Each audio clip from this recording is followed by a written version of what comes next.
Welcome back नाज़रीन, clinic online में दोबारा खुशामदीद। बात हो रही है आज एक बहुत ही हसास मौजू पे, अब है ब्रेस्ट कैंसर। कुछ भी कहें, कैंसर का जुमला है बड़ा ख़तरनाक, लेकिन दर हकीकत अगर आप किसी भी बीमारी को लेके अर्ली स्टेज में पहुंच जाएं तो इतने अच्छे इलाज मौजूद हैं कि उसकी आराम से उस बीमारी के साथ आप इलाज करवा के एक अच्छी ज़िंदगी, एक नॉर्मल ज़िंदगी गुजार सकते हैं। अब सवाल ये पैदा होता है कि बीमारी का पता कैसे चले, और ख़ुसूसन ब्रेस्ट कैंसर के हवाले से हम ब्रेक पे जाने से पहले बात कर रहे थे। डॉक्टर रुफीना सुमरो मेरे साथ मौजूद हैं। डॉक्टर साहब, ये बताइए, आपने ब्रेक पे जाने से पहले एक बात कही कि ख़वातीन को सेल्फ़ एग्ज़ामिनेशन करना चाहिए, किस उम्र से वो स्टार्ट करें? आई थिंक सिखाना तो जिस वक्त प्यूबर्टी से शुरू करना चाहिए, 15-17 साल की उम्र से शुरू कर देना चाहिए, ताकि जब वो सीखेंगे और रेगुलरली प्रैक्टिस करेंगे तो आई थिंक अपने बारे में ज़्यादा आ गई होगी और उनको अगर कोई तब्दीली महसूस होगी तो फ़ौरन वो नोट कर सकेंगे। लेकिन जो रेगुलरली प्रैक्टिस करते हैं तब्दीली होगी तो डॉक्टर को दिखाएंगे, क्योंकि मेरा ख्याल है कि पाकिस्तान के लिए ये मेथड बहुत ज़्यादा लागू है, क्योंकि हम ये सबसे ज़्यादा आसान एक किस्म का तरीका है जिसके लिए डॉक्टर के पास क्या करना होता है? इसमें राइट आफ्टर पीरियड्स अपने आप को आईने के सामने देखना होता है कि उसमें कोई तब्दीली तो नहीं आ रही है, और अपने आप को चेक करना होता है, हाथ लगा के कोई गुठली तो नहीं मालूम दे रही है।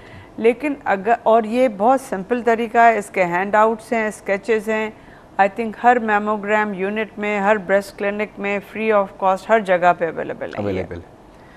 और ये जो है लोग हमारे पास आते हैं जब इतनी बड़ी बड़ी गुठलियाँ होती हैं, और इट इज़ सरप्राइजिंग कि वो बोलते हैं कल पता चला, परसों पता चला। समझ में नहीं आता इतनी बड़ी गुठली कि आप अपने बारे में इतने इग्नोरेंट कैसे होते हैं, क्योंकि कोई एग्जामिन नहीं करता अपने आप को। और एक चीज़ भी होती है, खुदा खलामी माफ़, एक डिनाइल फैक्टर भी होता है कि ठीक है अभी जो हो रहा है, लोग डरते भी हैं, शायद एक डर भी अंदर से कि कहीं मैं डॉक्टर के पास जाऊँ, डॉक्टर कोई बुरी खबर सुना देगा तो ना ही जाऊँ तो ज़्यादा अच्छा। आप बिल्कुल सही कह रहे हैं। अक्सर ख़वातीन आते हैं कि उनको मालूम था लेकिन नहीं आते, अगर दिखा देते और आप कह देते कि ये कैंसर है तो इलाज हो जाता। लेकिन एंड ये सिर्फ कोई अनएजुकेटेड या एजुकेटेड से नहीं है, ये सब में एक कॉमन फिनोमेना है कि गुठली आपने कहा सिस्ट जो अमूमन पाई जाती हैं कैंसर जो है, क्या सिस्ट भी कैंसर बन सकती हैं? लेकिन इस सवाल से पहले एक कॉलर हैं और उसके बाद आपका सवाल का जवाब लूँगा। फरा साहिबा, अस्सलाम वालेकुम। अस्सलाम वालेकुम डॉक्टर साहब। वालेकुम सलाम, कैसी हैं आप? ठीक हैं? बिल्कुल ठीक ठाक। डॉक्टर सुमरा, आपको भी बहुत बहुत सलाम मेरा। वालेकुम अस्सलाम। मुझे ये पूछना था कि मेरी कज़न है, उनको ब्रेस्ट ट्यूमर है, ठीक है, लेकिन वो मुझे बताती हैं कि उनकी जो है कभी कभी टीजिंग शुरू हो जाती है, जैसे कोई पेन किलर अगर जैसे वो खा लें तो उनको ब्रेस्ट में मतलब टीजिंग शुरू हो जाती है। कोई मतलब इसकी कोई वजह या मतलब इस तरह के ना यूज़ करें? आप ब्लीडिंग की बात कर रहे हैं? टीजिंग नहीं, टीजिंग मीन जैसे चुभन शुरू हो जाती है और दर्द शुरू हो जाती है। बिल्कुल, तकलीफ शुरू हो जाती है। आई थिंक पेन किलर खाने से ब्रेस्ट में तकलीफ़ की कोई रिलेशनशिप तो नहीं बनती है, लेकिन ट्यूमर है तो किस किस्म का ट्यूमर है उसकी वजाहत होना लाजमी है। एंड उसकी वजाहत जो है कि ये कैंसरस है, नॉन कैंसरस है, और उसके मुताबिक अगर ट्यूमर है तो फिर हम उस पर बैठे हुए क्यों हैं। और एक लोगों के ये ख्याल होते हैं कि जिनको ब्रेस्ट कैंसर या ट्यूमर्स वगैरह होते हैं तो वो कहीं प्रेगनेंसी का कोई ताल्लुक होता है कि वो कंसीव नहीं कर पाते, कोई लिंक है इस चीज का? जो कंसीव नहीं कर पाते उसका प्रेगनेंसी जो है कंसीव नहीं कर, कोई लिंक है इसका? जी, pregnancy is a protective measure. Pregnancy जो है प्रोटेक्टिव मेजर है। यस, बिल्कुल सही कह रहे हैं। ठीक है, ठीक है फरा, आपका सवाल का जवाब मिल गया। ओके जी। तो बात हो रही है सिस्ट अमूमन ये होता है गुठली। पहली बात तो ये है, मैं तमाम लोगों को एक बात रिपीट कर दूं जो डॉक्टर साहब ने बात कही थी कि हर गुठली कैंसर नहीं है। यस, बिल्कुल। इसलिए अगर गुठली फील हो रही है तो हेजिटेट ना करें, डॉक्टर के पास जरूर चले जाएं। बिल्कुल, जरूरी नहीं कि वो कैंसर ही हो। बिल्कुल। और गुठली ब्रॉडली अगर हम देखें, सिस्ट के लफ्जी माने होते हैं पानी से भरी हुई थैली, राइट। और मेजॉरिटी जैसे जैसे उम्र बढ़ती है, 35 साल के बाद ब्रेस्ट में भी तब्दीलियां आती हैं, जैसे सर के बाल सफ़ेद होते हैं, और एक ब्रेस्ट की तब्दीली ये होती है कि उसमें ये फ्लूइड फिल्ड सिस्ट बनती हैं जो कि नॉर्मल फिजियोलॉजिकल होती हैं। अच्छा। और ये किसी बीमारी की अलामत नहीं होती है। अमूमन लोगों की जब सिस्ट डायग्नोज होती है ना, वहाँ पे तो एक लेकिन परेशानी शुरू हो जाती है। परेशानी ये है कि लोग जो भी गुठली को भी सिस्ट कहते हैं, ठीक है। तो आप हमको डिफ्रेंशिएट टेक्निकली मेडिकली दोनों में ज़रूरी है कि ये पानी वाली है या सॉलिड है। Majority of the time cyst cancer की अलामत नहीं होती है, एजिंग चीज़ होती है। ओके। लेकिन कभी कभी कोई सिस्ट ऐसी होती हैं जिसके अंदर कैंसर हो सकता है। ओके।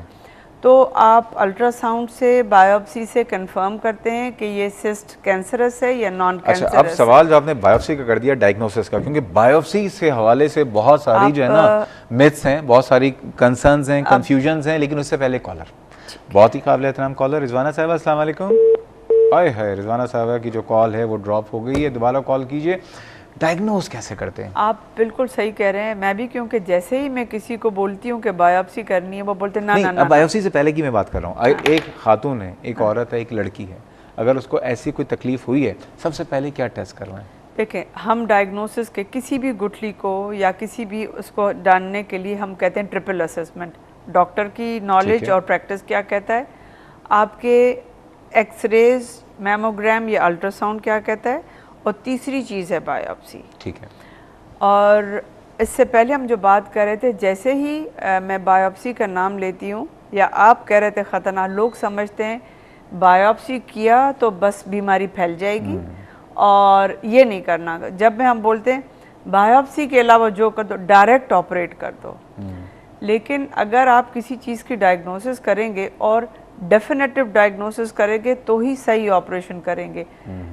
मैं ये कहती हूँ कि गुठली लोग कहते हैं गुठली निकाल लो लेकिन बायोप्सी नहीं करो। अगर गुठली निकालें तो फिर जब अगर कैंसर आता है तो फिर तो वो काफ़ी तो नहीं होगा, आपको दोबारा ऑपरेट करना पड़ेगा। 2 दफ़ा क्यों ऑपरेट करें? आजकल के ज़माने में आप बिल्कुल बायोप्सी में क्या करते हैं, किस तरह का टेस्ट होता है? बायोप्सी 2-3 तरीके से करते हैं। एक तो आम जो सिरिंज होती है, जो हम बाजू में टीका लगाते हैं, वही आप गुठली में लगाते हैं। उससे जो मटेरियल निकलता है स्लाइड बना के लेबोरेटरी में भेज देते हैं, उसको हम फाइन नीडल बायोप्सी कहते हैं। ये सिंपल सा तरीका है। अच्छे लेबोरेटरीज़ में इसकी मोर देन 90% एक्यूरेसी है। दूसरी चीज़, इससे हमें पता चल जाता है कि कैंसर है या नहीं है, या कम से कम सस्पिशन ज़रूर आ जाता है।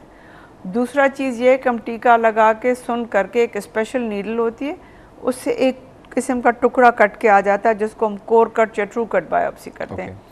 एंड ये आपको बहुत रिलायबली बता देता है। ये जो है, जो टुकड़ा आ जाता है, ये क्या बेहोश करके किया जाता है या सुन करके? लोकल एनेस्थीसिया दे के, सुन करके, थोड़ी सी क्योंकि मोटी नीडल होती है इस वजह से उसको दे देते हैं। 2 मिनट का काम होता है। अभी तासुर है कि अंदर जो मटेरियल है आपने सुराख किया तो वो पूरे फैल जाएगा, और ये कोई एविडेंस नहीं है? कोई एविडेंस, ये तो हम लोग एक है ना डॉक्टर, दुनिया के आजकल तो जो भी चीज़ है ये पूरा इंटरनेशनली हो रही है। ये नहीं है कि पाकिस्तान में कोई अलग चीज़ हो रही है और इंटरनेशनली कोई और हो रही है। दुनिया के करोड़ों डॉक्टर सब यही करते हैं। और आजकल के ज़माने में बग़ैर बायोप्सी के किसी की मेजर सर्जरी करना या कीमोथेरेपी देना मेरी नज़र में क्राइम है। वो ज़माने गए जो लोग नब्ज़ देख के बोलते थे कि बेटा होगा या बेटी होगा। नहीं, खैर अभी भी मौजूद हैं। हाँ, लेकिन मौजूद हैं। और अच्छा, एक और मैं आपको बात बताऊँ, मैं एक दरख्वास्त करूँगा खुदा के वास्ते तमाम टीवी चैनल्स, अखबारों से, ये जो धोखेबाज और ड्रामेबाज बैठे हुए हैं ना, मैं खुल के बोल रहा हूँ आज, इनसे लोगों को ये वरगलाते हैं। आप देखें अभी भी लोग बैठे हुए हैं जो कि हमारे पास तरीक़ाकार है कि हम अपनी मर्ज़ी से कोई, ये अभी भी ऐसे हैं कि जो सिर्फ अलामतें सुन के बता देते हैं आपको कैंसर है या आपको कैंसर नहीं है, और हर चीज़ का इलाज उनके पास मौजूद है। उसकी वजह से लोगों का टाइम वेस्ट होता है। बिल्कुल सही कह रहे हैं। और जो भी, मैं ये नहीं कह रही जो भी फॉर्म ऑफ थेरेपी हो, लेकिन कोर्ट ऑफ लॉ में बग़ैर टिश्यू डायग्नोसिस के आप कैंसर को ट्रीट नहीं कर सकते। मैं टीवी पे उस दिन एक देख रहा था, मॉर्निंग शो में एक साहब बैठे हुए थे और एक खातून ने कॉल की तो उन्होंने कह दिया था मैं आपको बताऊँ आपको कैंसर नहीं है। मतलब वो खुला बता रही हैं उन्हें कि मुझे गुठली है, मुझे दर्द है। तो उन्होंने 2-4 पता नहीं अपने क्या सवाल पूछे, उसके बाद उन्हें, मतलब दुनिया के तमाम ब्रेस्ट सर्जन्स, तमाम डॉक्टर्स तो सब बिल्कुल कद्दू बेच रहे हैं जाके फिर।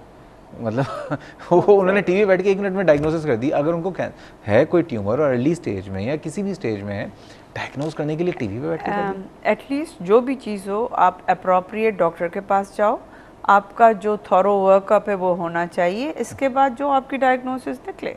अब ये बताइए, डायग्नोस हो गई, इस कैंसर जो है डायग्नोस होने के बाद लोगों को बताना एक बड़ा मसला है, क्योंकि बहुत से लोग तो सिवियर डिप्रेशन में चले जाते हैं। सही, बिल्कुल सही। और मतलब इनफैक्ट उनकी लाइफ बड़ी मिजरेबल हो जाती है। तो क्या कैंसर, ब्रेस्ट कैंसर एक ऐसी बीमारी जिसके बाद फिर कंफर्म डेथ है? नहीं नहीं नहीं नहीं, ऐसा कुछ नहीं है, ऐसा कोई चीज़ नहीं है। और मुख्तलिफ टाइप्स हैं इसकी? मुख्तलिफ टाइप्स हैं। अगर आप हमारी बायोप्सी के मुताबिक देखो तो मे भी 15 किस्म का होगा, 15 किस्मों का होगा। लेकिन मैं सब लोगों को समझाने के लिए इस्तेमाल करती हूँ कि जितनी जल्दी हम पकड़ते हैं उतना ही उसके, जितनी साइज गुठली की छोटी होगी उतना ही उसके फैलने के इम्कानात कम होंगे।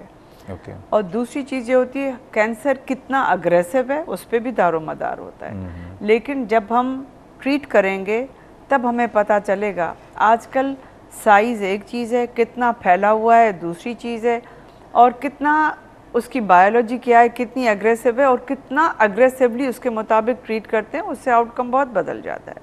अब आउटकम कैसे बदल सकता है, इलाज क्या हो सकता है, और मर्दों में कैसे, अगर ब्रेस्ट कैंसर होता है तो मर्दों की क्या अलामत हैं और ट्रीटमेंट क्या हो सकता है, सारी बातें करेंगे। लेकिन वक्त हुआ एक छोटे से ब्रेक का, हमारे साथ रहिएगा।